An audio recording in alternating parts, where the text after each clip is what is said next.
Hi అండి, welcome to our channel Dhanyatej. మనమైతే ఈరోజు వీడియోలో చిక్కుడుకాయతో థిక్ గ్రేవీ కర్రీ వచ్చే విధంగా చిక్కుడుకాయ కర్రీ తయారు చేసేద్దాం. దీనికోసం కడాయిలో 2-3 టేబుల్ స్పూన్ల పల్లీలను వేసుకొని ఫ్లేమ్ని మీడియం ఫ్లేమ్లో ఉంచి వేరుశనగ గింజలు దోరగా వేగేంత వరకు వేయించుకొని ఒక ప్లేట్లోకి తీసుకొని చల్లార్చుకోవాలి. వీడియోలో చూపిస్తున్న విధంగా వేగితే సరిపోతుంది. 2 టేబుల్ స్పూన్ల ఎండు కొబ్బరి వేసుకోవాలి. 4 లవంగాలు, 1 దాల్చిన చెక్క, 1/2 టీ స్పూన్ సోంపు, 1 టేబుల్ స్పూన్ జీలకర్ర, వేయించిన తెల్ల నువ్వులు 2 టేబుల్ స్పూన్స్ వేసుకోవాలి. 1.5 టీ స్పూన్ కారం, 1 టేబుల్ స్పూన్ ధనియాల పొడి, చిన్న నిమ్మకాయ సైజ్ అంతా చింతపండు వేసుకొని ఒక మీడియం సైజ్ తెల్లగడ్డలోని పాయలన్నింటిని వేసుకొని స్మూత్ పౌడర్గా గ్రైండ్ చేసుకోవాలి.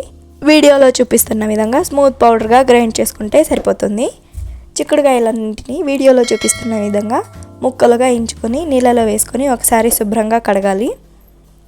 కడిగిన చిక్కుడుకాయలను పక్కన ఉంచుకొని కుక్కర్ తీసుకొని కుక్కర్లో 2 టేబుల్ స్పూన్ల నూనె వేసి నూనెను వేడి చేసుకోవాలి.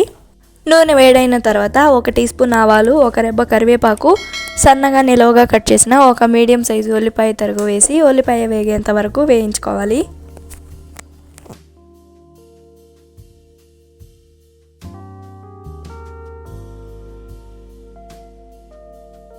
ఉల్లిపాయ వేగిన తర్వాత శుభ్రంగా కడిగిన చిక్కుడుకాయ ముక్కలను వేసి 1/2 టీ స్పూన్ పసుపు, రుచికి తగ్గట్టు ఉప్పు వేసుకొని నూనెలో 1-2 నిమిషాల పాటు వేయించుకోవాలి.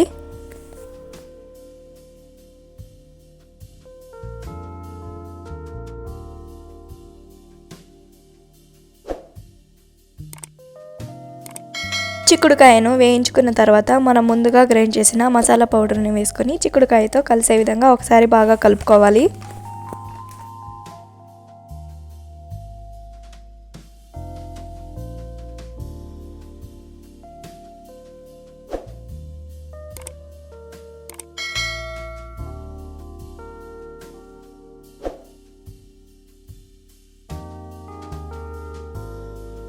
మొత్తం కలిసే విధంగా కలుపుకున్న తర్వాత చిక్కుడుకాయ ఉడకడానికి సరిపడా నీళ్లు వేసుకొని ఫ్లేమ్ను మీడియం ఫ్లేమ్లో ఉంచి 2 విజిల్లు వచ్చేంత వరకు వదిలేయాలి.